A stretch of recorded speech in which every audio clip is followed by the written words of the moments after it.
¿Qué tal? Buenas tardes. En esta hora les saludo nuevamente con un afecto especial, esperando que usted esté bien, que se la haya pasado bien con sus seres queridos y que se la esté pasando bien todavía, ya que estos días de Semana Santa son días muy emotivos, son días muy especial, sobre todo para aquellos que conocemos la palabra de Dios, y los que no la conocen o no conocen el trasfondo de esto de la Semana Santa.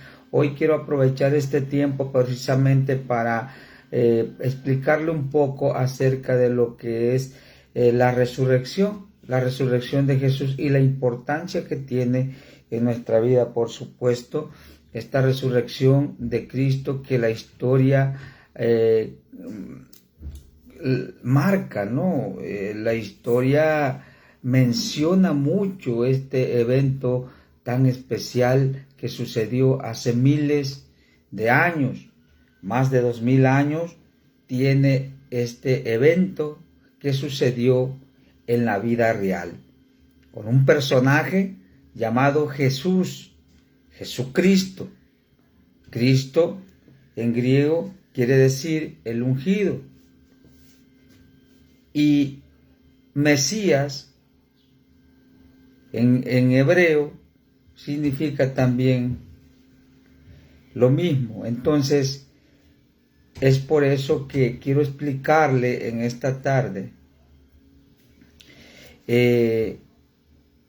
la importancia de este maravilloso evento que en un tiempo o en su momento contemporáneo, en el momento real de la historia, sé que para muchos que estuvieron presentes en ese evento, y sobre todo, principalmente para aquellos que amaron a Cristo, sirvieron a Cristo, anduvieron con Él, fue un momento muy doloroso, muy triste, muy penoso, pero es que ellos no entendían el propósito divino, y es aquí donde Cristo marca la historia.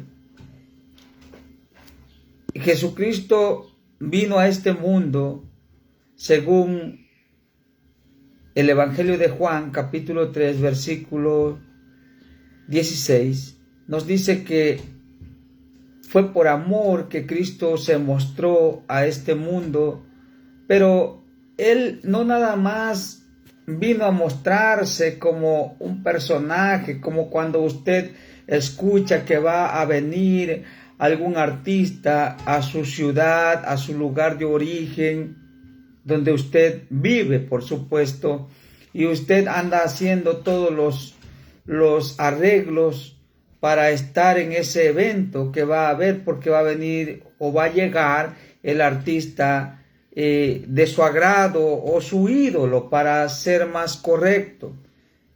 Jesucristo no vino así. Jesucristo no se mostró al mundo con ese propósito. Jesucristo se mostró al mundo con un propósito mucho más grande. El propósito de Cristo era salvarnos, porque Dios conoce nuestra condición. Dios conoce que estamos o estábamos en una condición muy triste y lamentable, pecaminosa, que nos lleva a destrucción, nos lleva a perdición.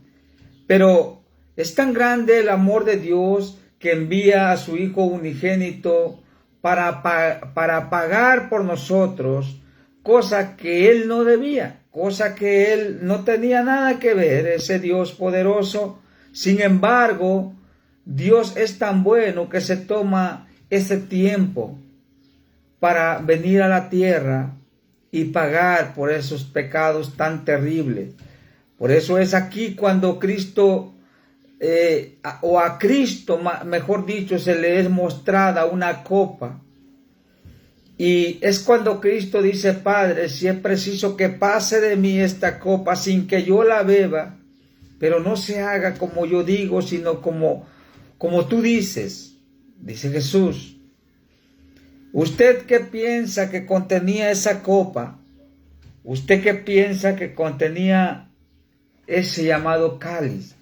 ¿Qué piensa usted que es? Esa copa contenía los pecados más vergonzosos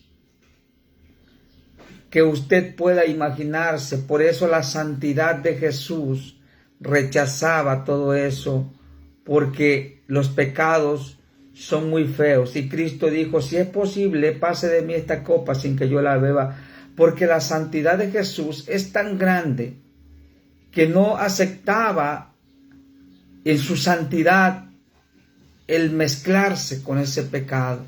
Sin embargo, Cristo se tuvo que relacionar en su cuerpo humano. No es un pecador, lo hizo para salvarnos. Él se hizo pecado por nosotros, así dice la Biblia. En los tiempos de Jesús ya habían existido, más antes de Jesús, ya habían existido personajes muy famosos. Estaba Pitágoras, estaba el mismo Platón, y en los tiempos después de Cristo también han existido personajes importantes como Buda, por ejemplo. Pero ellos hicieron fama y murieron y se acabó su fama. Siguen sonando en la historia, pero nada más hasta ahí. Y usted se ha hecho la pregunta, ¿qué hubiese pasado si Cristo hubiese sido como uno de esos personajes que les acabo de mencionar? Seguramente hubiese quedado en la historia, estuviera en el Panteón Romano. Incluso dice que hicieron una estatua del propio Jesús y lo pusieron en el Panteón Romano. El Panteón Romano, quiero explicarle, es algo así como, o era algo así como el Salón de la Fama que conocemos hoy día. Así se le llamaba en tiempos antiguos. Vamos a decir así, al Salón de la Fama. Y estaba uno muy famoso en Roma, el Panteón Romano. Hubiese sido así como cualquier personaje que marca la historia, pero hay algo importante que está más allá de la fama de cualquier persona, de la fama de cualquier personaje de la historia. Hay algo más allá que marca esto.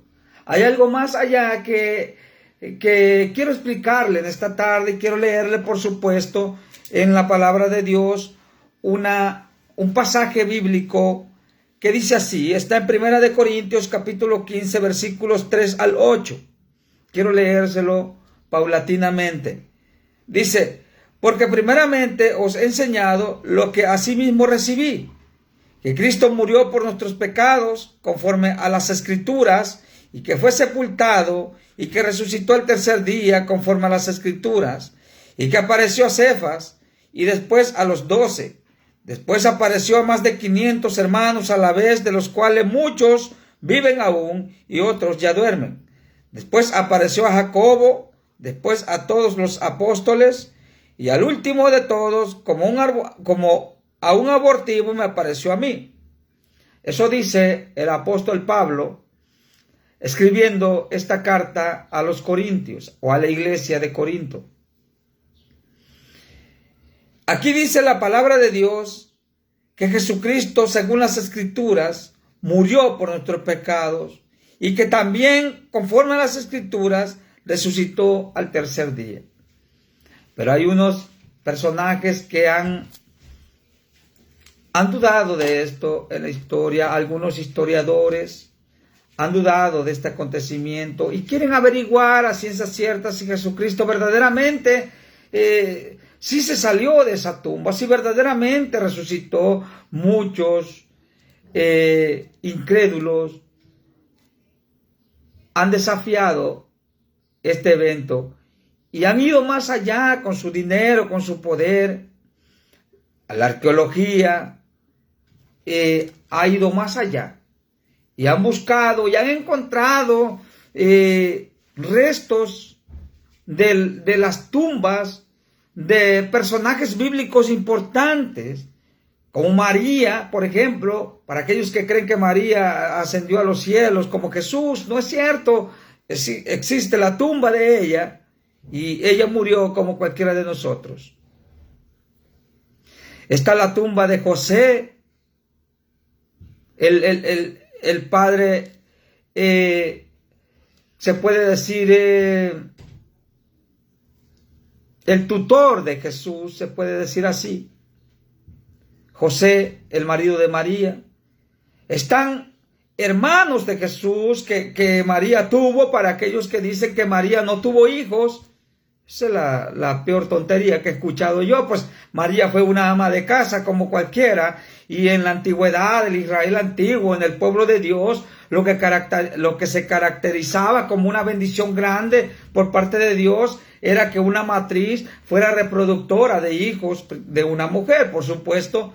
Entonces, yo no sé dónde cabe la idea que dicen que María ya no tuvo más hijos. Una cosa es que María fue la primera mujer virgen que Dios usó, y hablo que la primera y la única mujer virgen que Dios usó para que Jesús naciera.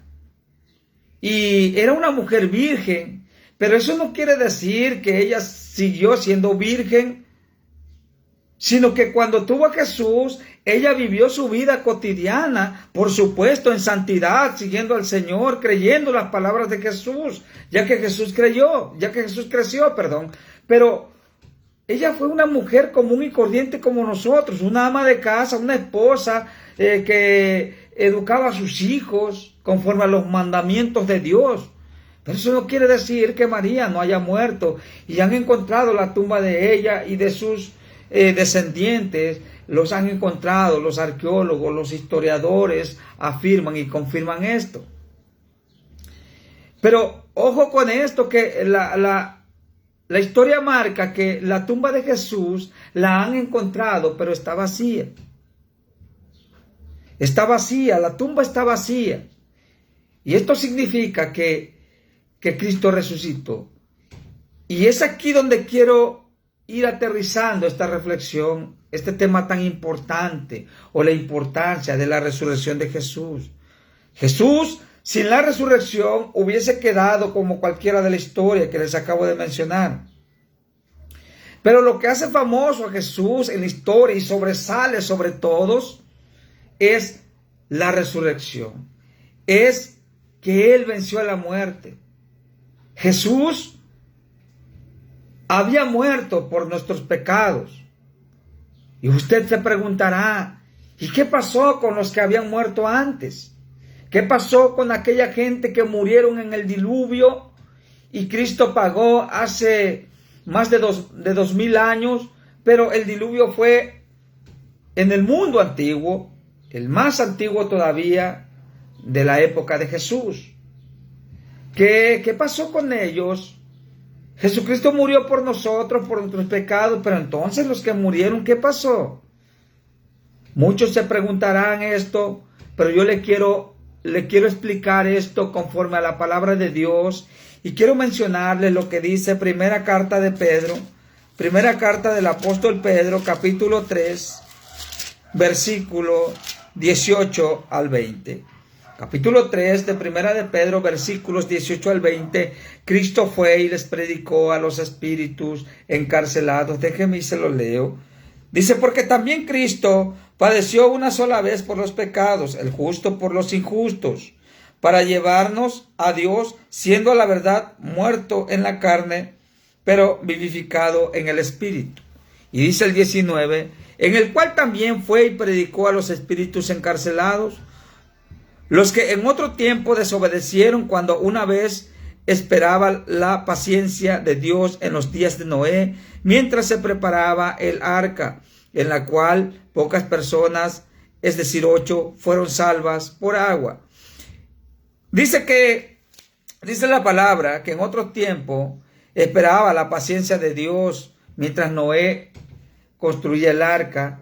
Esa paciencia de Dios que menciona Pedro aquí duró 120 años. Es cuando Dios dictamina sentencia. Dice, voy a destruir en Génesis capítulo 6, voy a destruir la tierra, voy a destruir todo ser viviente, mas serán sus días solamente 120 años. Dios dictaminó sentencias sobre la humanidad en esos tiempos antes del diluvio.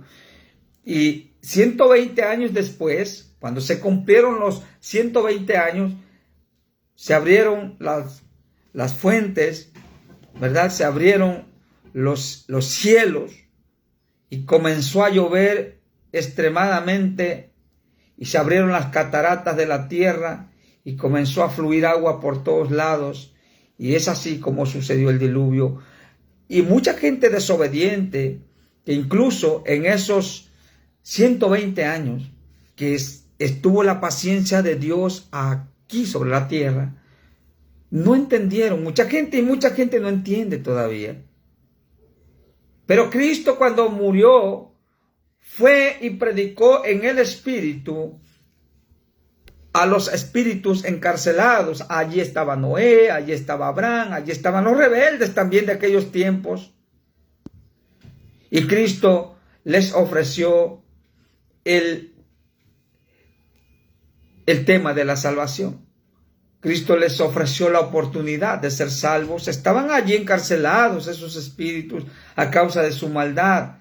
Esos espíritus de la humanidad antigua que había fallecido con el diluvio, según Primera de Pedro, capítulo 3, versículos 18 al 20. Entonces, esto quiere decir que literalmente Cristo murió, porque fue en el espíritu, no en el cuerpo, fue en el espíritu. Y esto garantiza la muerte de Jesús. Porque muchos pueden pensar, pero Él era el Señor y pudo ser que no haya muerto y haya fingido. No, la Biblia dice que Él murió en el Espíritu, fue y predicó a los espíritus encarcelados. ¿Y sabe por qué? Porque ya el cuerpo de Él estaba muerto. Pero Él resucitó al tercer día, cuando había hecho toda esa labor de predicarle a los espíritus encarcelados. Primera de Pedro, repito esa cita, capítulo 3, versículos 18 al 20, cuando Él les predicó a los espíritus encarcelados, dándole una oportunidad más, cosa que ya no sucederá en estos tiempos, cosa que Cristo ya no puede pagar, porque Él ya pagó, y usted y yo somos responsables si lo seguimos o no, si nos apoderamos de ese sacrificio en la cruz del Calvario, y si sellamos ese sacrificio con la resurrección y creemos que Cristo vive por siempre y tiene poder para resucitarnos. Él nos resucitará en aquel día. Y es que Él tiene el poder. Cuando Cristo murió en la cruz, al momento que Cristo murió en la cruz, sucedió algo grandioso. Sucedió algo sobrenatural. Cuando Cristo pagó en la cruz, dice aquí, en Mateo 27, versículos 50 al 53, dice así, versículo 50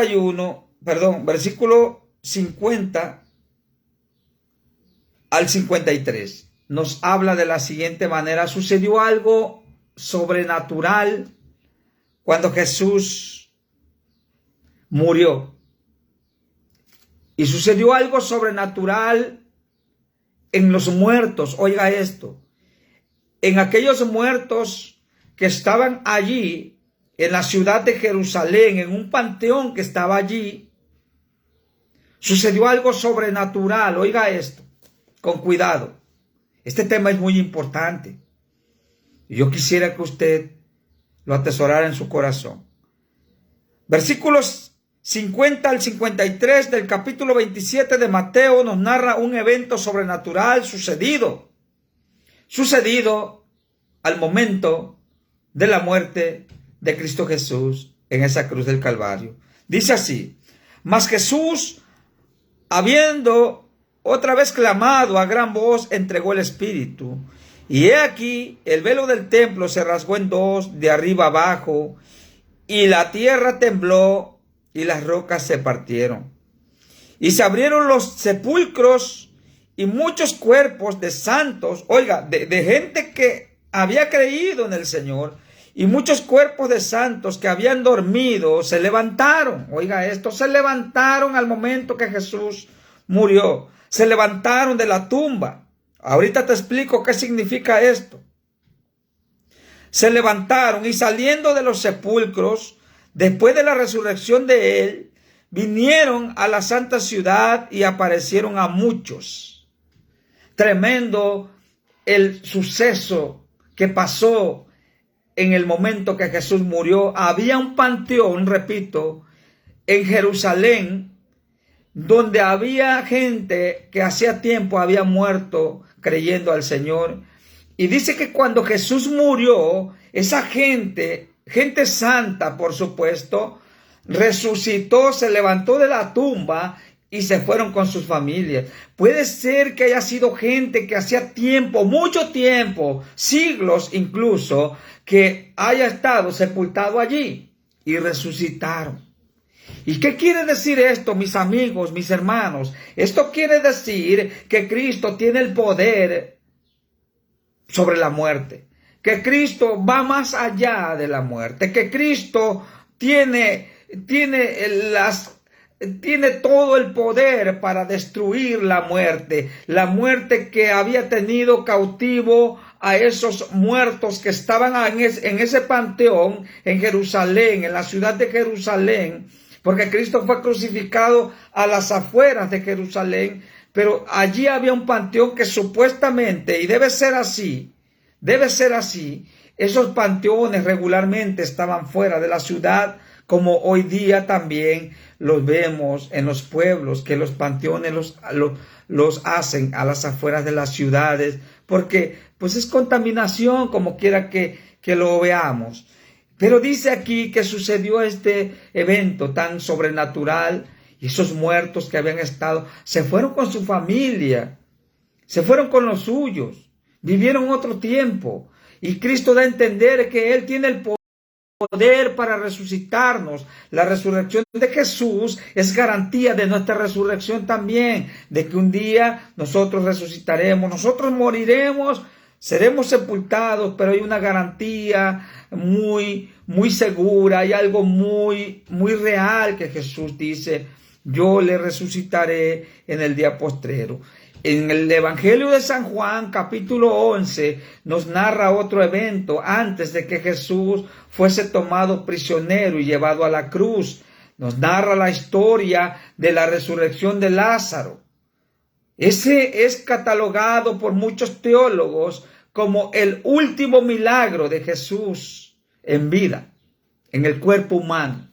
Como el último. Él iba camino a Jerusalén. Él iba ya había llegado aquel día que Cristo tanto decía, mas todavía no ha llegado mi hora. Ya había llegado la hora en esa ocasión. Y Jesús iba camino a Jerusalén para ser tomado por manos de esos impíos y ser llevado a la cruz. Pero sucedió algo.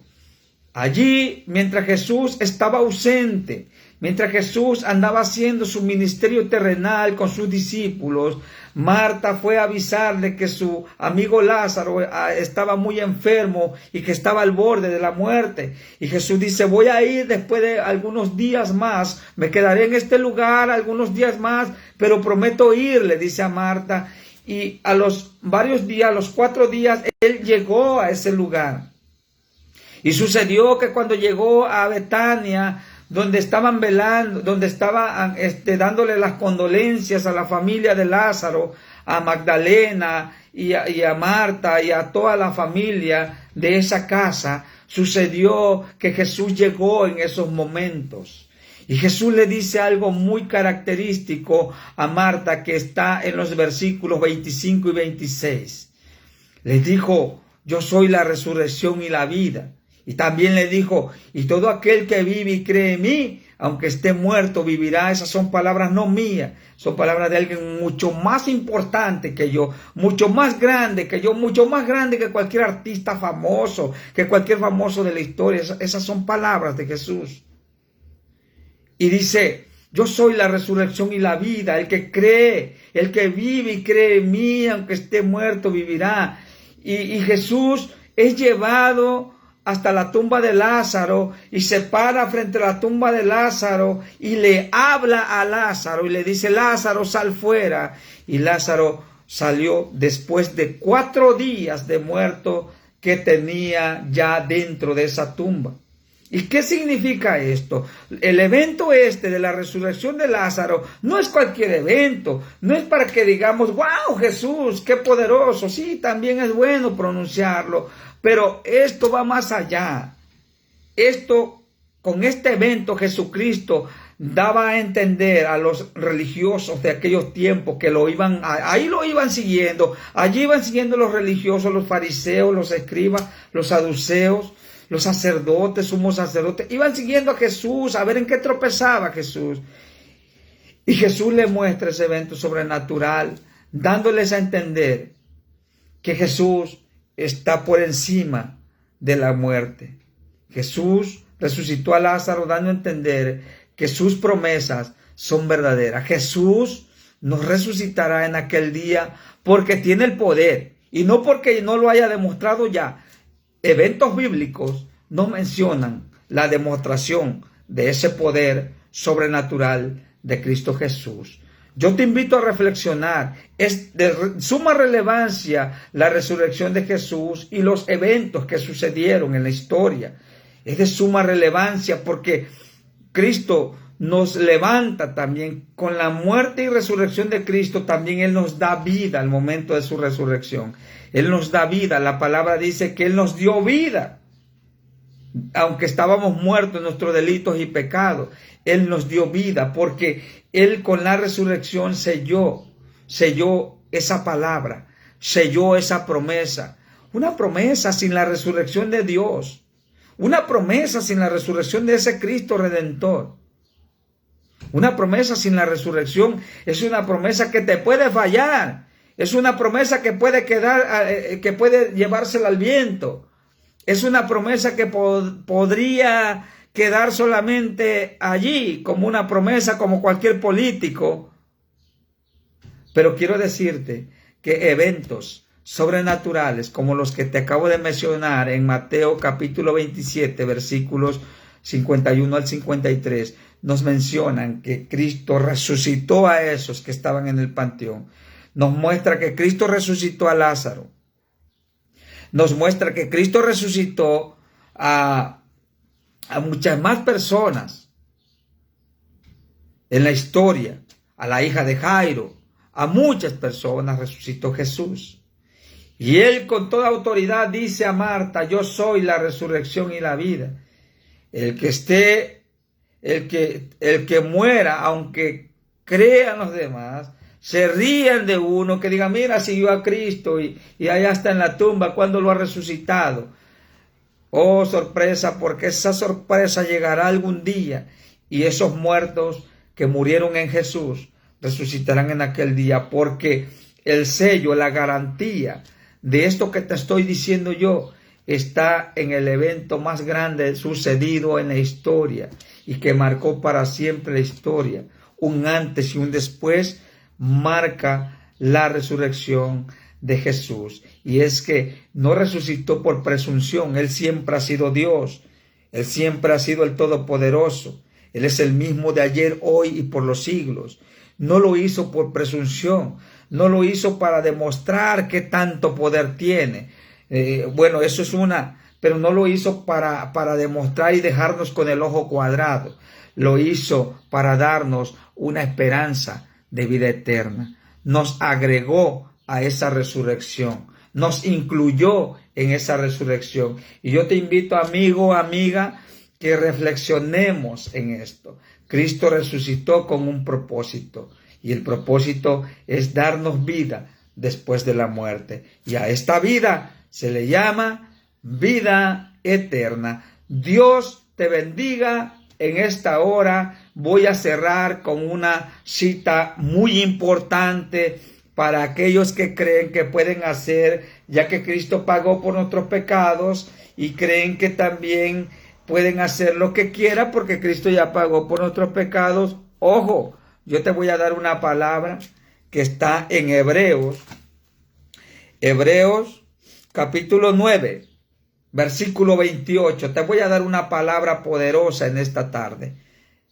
Hebreos capítulo 9, versículo 28 nos dice: así también Cristo fue ofrecido una sola vez para llevar los pecados de muchos, y aparecerá por segunda vez sin relación con el pecado para salvar a los que le esperan solamente. Quiere decir que si la Biblia dice que para salvar a los que le esperan, esto significa que no todos le esperan, que solamente unos están esperando a Jesús, que unos cuantos están creyendo esa resurrección de Cristo.